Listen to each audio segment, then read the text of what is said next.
Hello guys, welcome back to my YouTube channel education with Simran. इस वीडियो में हम डिटर्मिनेंट चैप्टर का मैक्सिमम पोर्शन कंप्लीट करेंगे। तो चलो स्टार्ट करते हैं। First is determinant of a square matrix. Square matrix का डिटर्मिनेंट क्या होगा? पहले डिटर्मिनेंट का मीनिंग क्या है। डिटर्मिनेंट में हमने क्या करना है, एक स्क्वायर मैट्रिक्स से एक नंबर पे लेके जाना है हमने। That means determinant maps a matrix that is square matrix to a real number. That means this is a function. MCQ में ये क्वेश्चन भी आ सकता है, डिटर्मिनेंट है क्या? Determinant is a function from square set of square matrix to set of real numbers. तो अगर मेरे पास 1x1 का मैट्रिक्स है, जैसे मेरे पास ए मैट्रिक्स है, तो इसका डिटर्मिनेंट क्या होगा? वही एलिमेंट ही आ जाएगा, दैट मीन्स ए। अगर जैसे एग्जांपल ले रहे हैं हम, ए मैट्रिक्स -4 मैट्रिक्स है, तो इसका डिटर्मिनेंट क्या होगा? -4। अगर 0 मैट्रिक्स है तो डिटर्मिनेंट भी क्या होगा? 0। ऐसे ही अगर मेरे पास 2x2 मैट्रिक्स है, 2x2 जैसे 1 4 9 6 2 रोज हैं, 2 कॉलम्स हैं, तो इसका डिटर्मिनेंट क्या होगा? क्रॉस मल्टीप्लाई कर दिया, 1 6 9 4, 1 6 6 9 4 36 एंड बीच में माइनस का साइन, दैट इज -30। नेक्स्ट मेरे पास 3x3 मैट्रिक्स ले रही हूँ। Similarly first row first column क्या है? 1 है, तो 1 मैंने यहाँ पे लिख दिया। जो बचा 0 4 6 1 बचा था, क्रॉस मल्टीप्लाई इसका डिटर्मिनेंट कर दिया, 0 1 0 -6 4 24। Same first row second column, तो 1 है, but first row second column में साइन क्या आएगा? माइनस का। तो -1 × 1 -1 2 × 4 8 -1 -8। Same first row third column क्या है? 2 -1 × 6 -6 2 × 0 0, तो -6 -0 अपने पास आंसर आ गया। तो इसको सॉल्व कर दिया। -24 × 1 is -24, -1 -8 is -9, -9 × -1 is +9, -6 -0 is -6 × 2 is 12 -12। तो इसको सिंप्लीफाई करके मेरे पास आंसर आ गया -27। तो ये क्या हो गया? 3x3 मैट्रिक्स का डिटर्मिनेंट। तो मैक्सिमम एग्जाम में आपको 3x3 तक ही आएगा। अगर 4x4 आएगा तो सिमिलर वे से हम करेंगे। फर्स्ट रो फर्स्ट कॉलम लेके बाकी जो बचेगा उसका determinant, then first row second column लेके बाकी जो बचेगा उसका डिटर्मिनेंट, सेम प्रोसेस ही फॉलो होगा। अब इसी के बेसिस, डिटर्मिनेंट के बेसिस पे कुछ टर्मिनोलॉजीज हैं। First is singular matrix. Singular matrix कौन सा होगा? जिस मैट्रिक्स का डिटर्मिनेंट 0 हो जाएगा उसे बोला जाएगा singular matrix, whose determinant is 0। Non singular matrix क्या है? जिसका डिटर्मिनेंट 0 नहीं होगा, तो उसे क्या बोला जाएगा? Non singular matrix. जैसे ये जो हमने एग्जांपल ली -27 आया, that means this is non singular matrix. ये मैट्रिक्स था 0 मैट्रिक्स, ये क्या है? Singular matrix. ऐसे ही invertible matrix. Invertible matrix means जिसका इन्वर्स एग्जिस्ट करेगा, दैट मीन्स इन्वर्टिबल मैट्रिक्स वो मैट्रिक्स होगा जिसका डिटर्मिनेंट क्या होगा? 0 नहीं होगा, whose determinant is non zero. Means non singular and invertible same ही हैं। जिस मैट्रिक्स का डिटर्मिनेंट 0 नहीं है उसको हम नॉन सिंगुलर भी बोल देते हैं और इसी को भी हम इन्वर्टिबल मैट्रिक्स भी बोल देते हैं। ऐसे ही नॉन इन्वर्टिबल मैट्रिक्स मीन्स जिसका डिटर्मिनेंट क्या होगा? 0 होगा, उसे क्या बोला जाएगा? Non invertible. मीन्स इसका इन्वर्स एग्जिस्ट नहीं करेगा।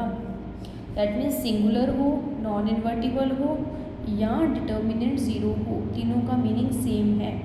ऐसे ही नॉन सिंगुलर हो, इन्वर्टिबल हो, डिटर्मिनेंट नॉन ज़ीरो हो, तीनों का मीनिंग क्या है? सेम है। आगे इसी को कंटिन्यू कर रहे हैं। अगर डिटर्मिनेंट नॉन ज़ीरो हो जाए मीन्स इन्वर्स एग्जिस्ट कर रहा है, तो अब हम क्या करेंगे? Inverse of a matrix. Inverse of a matrix क्या होगा? वो मैट्रिक्स, नया मैट्रिक्स जिसके साथ उसका प्रोडक्ट किया जाए तो आंसर क्या आ जाए? आइडेंटिटी आ जाए। मीन्स ए मैट्रिक्स का बी को इन्वर्स कब बोला जाएगा? जब ए इंटू बी किया जाए या बी इंटू ए किया जाए तो आइडेंटिटी बने, उसे क्या बोलेंगे? इन्वर्स या मल्टीप्लिकेटिव इन्वर्स भी बोला जा सकता है। तो ये बी आएगा कैसे? मीन्स इन्वर्स आएगा कैसे? इसको फाइंड करने का वे क्या है? A inverse is equal to 1 upon determinant of A into adjoint of A. तो हमने डिटर्मिनेंट ऑफ ए निकालना सीख लिया है, एडजॉइंट ऑफ ए हमने निकालना प्रीवियस वीडियो में देखा था। एडजॉइंट फिर भी हम इसका क्वेश्चन करेंगे। ए मैट्रिक्स जैसे मुझे दिया हुआ है 1 -1 2 0 4 6 2 1 3। पहले मुझे ये चेक करना है इसका इन्वर्स एग्जिस्ट करता है या नहीं करता, मीन्स इन्वर्टिबल है या नहीं है। अगर इन्वर्टिबल है तो इन्वर्स निकालूंगी, अगर इन्वर्टिबल नहीं है तो इन्वर्स निकालने का क्वेश्चन ही नहीं आएगा। तो इन्वर्स का फॉर्मूला क्या है, 1 determinant A into adjoint of A. तो सबसे पहले हमने एडजॉइंट ऑफ ए निकाला। एडजॉइंट ऑफ ए क्या होता है, सेट ऑफ कोफैक्टर्स हम निकालेंगे, मैट्रिक्स ऑफ कोफैक्टर्स निकालेंगे और उसका क्या कर देंगे, ट्रांसपोज। मैट्रिक्स ऑफ कोफैक्टर्स क्या है, A11 A12 A13 A21 A22 A23 A31 A32 A33 का ट्रांसपोज। इसका ट्रांसपोज किया means A11 A12 A13 first column बन जाएगा, A21 A22 A23 second column बन जाएगा, A31 A32 A33 third column बन जाएगा। अब मैं पहले A11 निकालने से पहले मुझे माइनर्स निकालने पड़ेंगे। माइनर्स लिख दिए हमने M11 से लेके M33 तक। माइनर्स कैसे आएगा, फर्स्ट रो फर्स्ट कॉलम को छोड़ दिया, फर्स्ट रो फर्स्ट कॉलम को छोड़ दिया, 4 3 ज़ा 12 माइनस 6 1 ज़ा 6, 12 माइनस 6 इज 6। ऐसे ही 1 2 निकाला, 1 3 निकाला, सारे हमने माइनर्स फाइंड कर लिए। उससे माइनर से कोफैक्टर कैसे आएगा, अगर उन दोनों का सम इवन है तो सेम ही आ जाएगा, अगर सम ऑड है तो साइन चेंज हो जाएगा। जैसे 1 1 है, 1 + 1 is 2, 2 means even, even means जो माइनर आया था वही कोफैक्टर आएगा, 6 था तो वही 6 ही आ गया। सेम 1 2, 1 2 का meaning 1 + 2 is 3, 3 means odd number, odd number means sign change हो जाएगा, यहाँ पे -12 था यहाँ पे 12 आ गया। सेम बाकी हमने क्या कर लिए, कोफैक्टर्स फाइंड कर लिए। कोफैक्टर्स फाइंड करने के बाद उसका मैट्रिक्स बनाया और उसका ट्रांसपोज कर दिया। अब A11 क्या है, 6, A12 क्या है, 12, बट इसको हमने कॉलम वाइज लिखना है तो कॉलम वाइज लिख दिया 12। A13 is -8, same A21 is 5, A22 is -1 -3, A31 -14, A32 -6, A33 4। तो यहाँ से एडजॉइंट ऑफ ए मेरा आ गया। अब एडजॉइंट अगर आ गया आपके पास तो इन्वर्स के लिए मुझे एक डिटर्मिनेंट भी चाहिए। डिटर्मिनेंट हम फाइंड करेंगे। डिटर्मिनेंट कैसे होता है, फर्स्ट रो फर्स्ट कॉलम, तो इसका cross multiply, 12 minus 6 is 6। Same first row second column -1, sorry यहाँ पे +1 +5 +2 इंटू -14। तो इसको मैंने सिंप्लीफाई किया, 6 + 5 -28, 6 + 5 will be 11 -28 and it will be -17। तो डिटर्मिनेंट ऑफ ए कितना आ गया, -17 आ गया। अब यहाँ पे हम डिटर्मिनेंट की वैल्यू पुट करवाएंगे, एडजॉइंट की वैल्यू पुट करवाएंगे। एडजॉइंट भी मेरा आ गया, डिटर्मिनेंट भी मेरा आ गया। तो यहाँ पे मैंने पुट करवाया तो मेरे पास इन्वर्स ऑफ ए क्या आ गया, -1/17, 6 5 -14 12 -1 -6 -8 -3 -4। इसके साथ आपका एडजॉइंट हो गया, डिटर्मिनेंट हो गया, इन्वर्स हो गया। अब हम डिटर्मिनेंट की कुछ प्रॉपर्टीज़ देखेंगे जो जनरली डिटर्मिनेंट फॉलो करता है। फर्स्ट प्रॉपर्टी क्या है, a + b का अगर डिटर्मिनेंट मुझे निकालने को बोल रहे हैं तो मैं इसको डिटर्मिनेंट a + डिटर्मिनेंट b नहीं लिख सकती। मीन्स दोनों का डिटर्मिनेंट निकाल के प्लस करो या दोनों का प्लस करने के बाद डिटर्मिनेंट करो, दोनों सेम आए ज़रूरी नहीं है। ये इंपॉर्टेंट प्रॉपर्टी है, इसकी बेसिस पे MCQs आ जाते हैं आपके एग्ज़ाम में या असर्शन रीज़न क्वेश्चन बन सकते हैं। सेकंड है a - b का डिटर्मिनेंट, ये माइनस के इक्वल नहीं होगा। मीन्स आपको इसको अलग से ही करना पड़ेगा। दो मैट्रिक्स लोगे आप, उन दोनों को माइनस पहले करोगे देन डिटर्मिनेंट फाइंड करोगे, इसको इस वे से आप नहीं कर सकते। नेक्स्ट इज KA का डिटर्मिनेंट। KA का डिटर्मिनेंट क्या होगा, K जो है पावर में चला जाएगा, मैट्रिक्स के जो भी ऑर्डर होगा वो पावर में आएगा उसके। तो K × A का डिटर्मिनेंट क्या होगा, K⁴n × A determinant, where n is the order of matrix. तो यहाँ पे आप K × A का डिटर्मिनेंट नहीं लिख सकते, तो K की पावर n होगा, ये ध्यान देना है। This is an important concept, इसके बेसिस पे क्वेश्चन आ जाते हैं। नेक्स्ट इज A B का डिटर्मिनेंट, जब कोई दो मैट्रिक्स हैं उनका प्रोडक्ट किया जाए या उन दोनों मैट्रिक्स का डिटर्मिनेंट को मल्टीप्लाई किया जाए तो दोनों सेम होंगे। जैसे AB का determinant is equal to determinant A × determinant B। ये चीज़ प्लस माइनस में फॉलो नहीं हो रही, ओनली प्रोडक्ट में फॉलो हो रही है। अब very very very very important concept is adjoint of A का डिटर्मिनेंट। ये क्या है, जैसे k इंटू ए का डिटर्मिनेंट आपने किया तो k की पावर n हुई है। यहाँ पे अगर एडजॉइंट ऑफ ए का डिटर्मिनेंट आप करोगे तो डिटर्मिनेंट की पावर n-1 होगी, n नहीं होगी, n-1 होगी। अगर दो बार एडजॉइंट ऑफ एडजॉइंट ए आप कर रहे हो तो डिटर्मिनेंट ऑफ ए की पावर n-1 की स्क्वायर हो जाएगी, क्योंकि पावर दो बार एडजॉइंट है तो पावर में 2 चला जाएगा। अगर यही 3 टाइम एडजॉइंट होगा तो पावर 3 हो जाएगी, 4 टाइम होगा तो पावर 4 हो जाएगी। ऐसे ही अगर k टाइम्स है तो पावर k हो गई।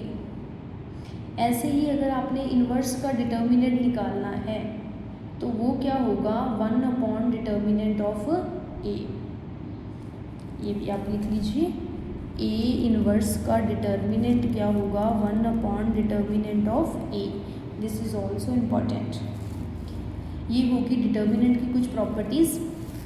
नेक्स्ट टॉपिक है हमारा to check consistency of system of linear equations. अगर आपके पास कुछ लीनियर इक्वेशंस हैं तो उसकी ये कैसे चेक करोगे भी कंसिस्टेंट है या इनकंसिस्टेंट है, उनको सॉल्व किया जा सकता है या नहीं किया जा सकता।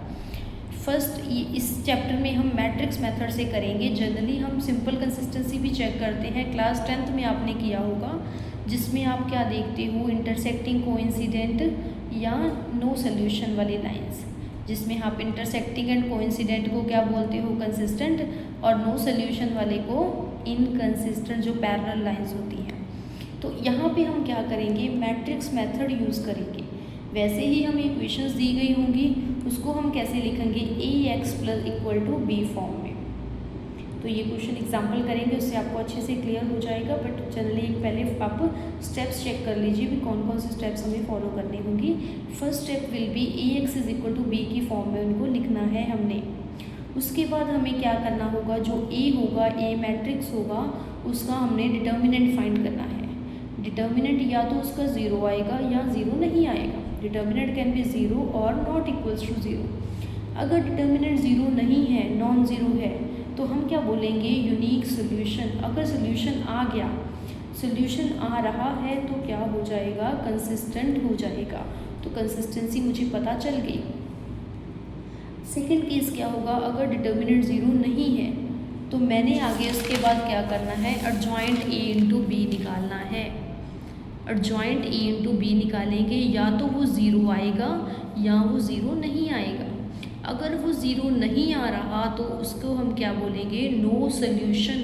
अगर नो सोल्यूशन आ गया मीन्स कंसिस्टेंट नहीं होगा, तो वो क्या हो जाएगा, इनकंसिस्टेंट, मीन्स कंसिस्टेंसी उसमें नो हो गई।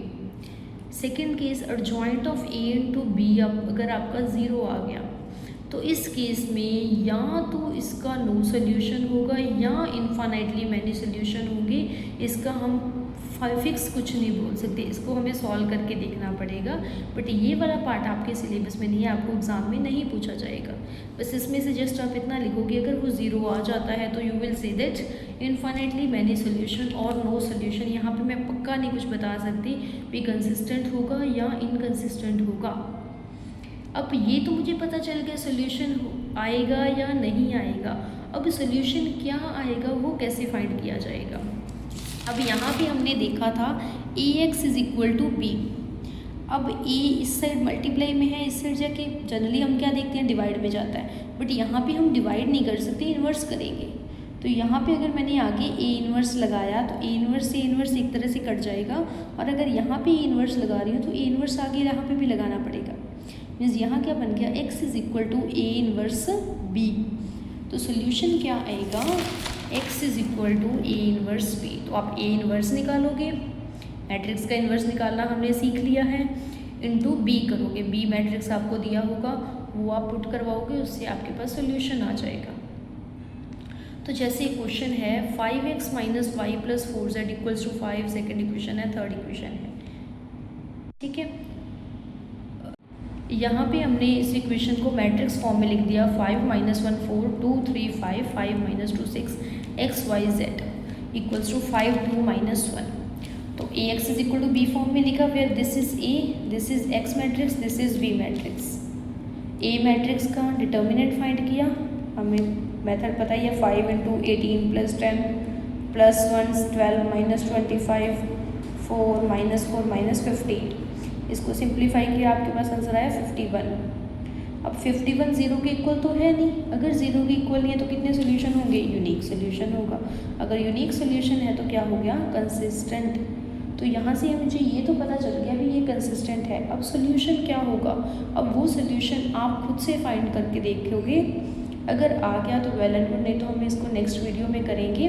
तो कैसे करना है आपने, x = A inverse B, A inverse निकालोगे, A इनवर्स हमने निकालना ऑलरेडी सीख लिया है, डिटर्मिनेंट है आपके पास, और जॉइंट निकालोगे, उसको डिवाइड करोगे, उसको B से मल्टीप्लाई कर देंगे।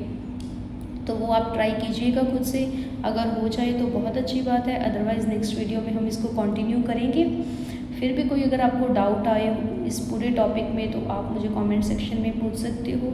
ऐसे ही इन्फॉर्मेटिव वीडियोस देखने के लिए please like share subscribe to this channel. Thank you so much.